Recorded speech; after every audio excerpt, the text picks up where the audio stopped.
Pemirsa, aksi jambret yang kerap terjadi di wilayah Kuta akhir-akhir ini terjadi penurunan. Hal itu terjadi karena petugas kepolisian dan pihak terkait lainnya meningkatkan patroli wilayah.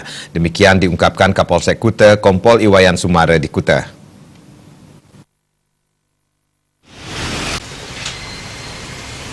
Lebih lanjut, Kapolsek Kuta Kompol Iwayan Sumara mengatakan saat ini keamanan wilayah Kuta masih kondusif. Namun tindak pidana masih ada. Pidana yang menonjol dalam 2 bulan ini, aksi penipuan dan penggelapan dengan korban warga asing. Sementara aksi jambret terhadap warga asing saat ini terjadi penurunan.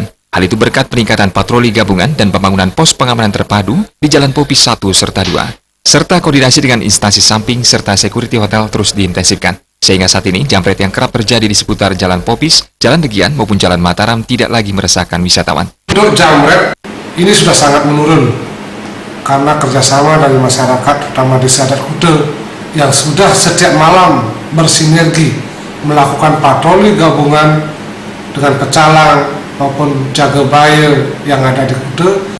Modus operandi kejahatan yang kerap terjadi di Kuta karena adanya kesempatan. Di samping itu, belum ada larangan anak di bawah umur untuk masuk ke tempat hiburan malam. Hal itu berpotensi mereka melakukan aksi mabuk-mabukan, aksi jambret, curanmor maupun begal bila kehabisan uang. Anak-anak muda, anak-anak yang di bawah umur belum ada larangan masuk ke tempat hiburan.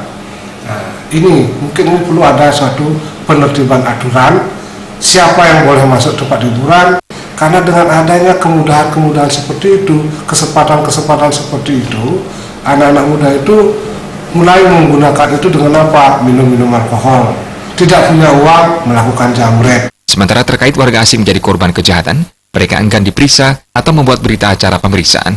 Terlebih, barang miliknya telah ditemukan dengan alasan sedikit waktu. Bahkan mereka kerap komplain ketika telah berada di negaranya. Untuk itu, pihak kepolisian terus berkoordinasi dengan pihak konsulat mereka untuk mengikuti prosedur kepolisian di Indonesia. Rai Suantara